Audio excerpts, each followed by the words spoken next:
perceive their dryness, his gaze dropping to them, then lifting to her eyes once again. She had only wanted to dance. The music was pulsing through her blood, filling her with energy as the beat wrapped around her, and invisible notes seemed to be dragging her onto the gazebo patio used as a dance floor. The evening air was turning cooler, but as she began to move, as Archer watched, his gaze caressing her body, heat flooded her. Perspiration dewed across her skin, and a fever burned beneath her flesh as she turned to him once again. Her hips swayed, long black hair trailed down her back as she slowly shed the long-sleeved, Victorian-style velvet shrug she'd worn over a white silk camisole. The feel of the velvet rasping over her bare arms sent a shiver racing over her, electric pleasure sizzling through her. Did he see her reaction? His eyes seemed to flare with some dark emotion or hunger as the muscles of his arms bunched, his fingers clenching where they gripped the support post of the awning he stood beneath. Dropping the shrug to the top of the bistro table near her, Anna tipped her head back, feeling her hair brush past her hips. Heat surged through her. Her nipples ached, hardened. Her breasts swelled in painful need. Between her thighs, the swollen bud of her clitoris throbbed with the need for his touch, the feel of his fingers, his lips. Oh, God, the feel of his lips doing all the things she had ever fantasized of. She needed his touch. She needed him like air, like water. Forcing her eyes open, Anna met his gaze again, letting her hands caress her hips, her sides, stopping just beneath her breasts before stroking down once again. Anna teased him.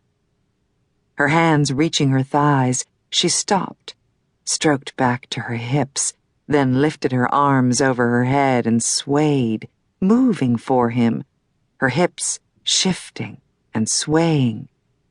She lost her breath. Releasing the hold he had on the post, Archer moved slowly down the steps, striding toward her with slow, purposeful strides as the music slowly changed. The hard, driving beat slid slowly into an erotic pulse of sensual chords. Couples filled the floor as he reached her, his arms surrounding her a second before he suddenly jerked her against his hard body. Archer! Breathing in roughly, her hands gripped his shoulders, holding tight as she felt the hard length of his erection pressing into her lower stomach.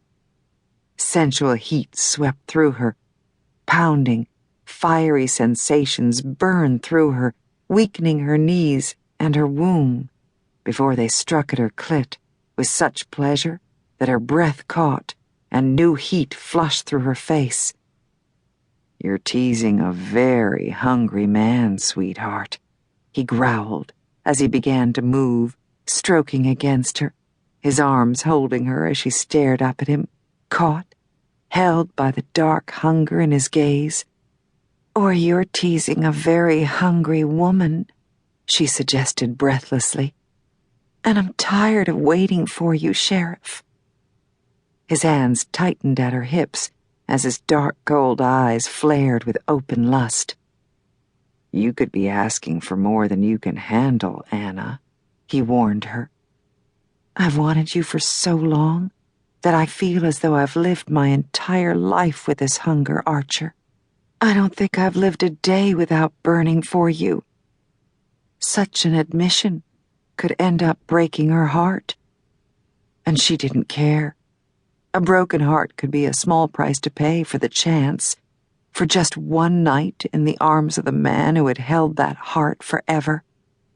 How many times had her friend Amelia warned her that Archer would destroy her heart, that he was the type of man no woman could ever forget, the type of man who might never belong to one woman forever.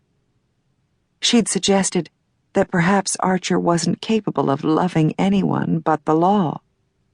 Once, though, He had loved a sister. Anna had heard the regret and loss in his voice.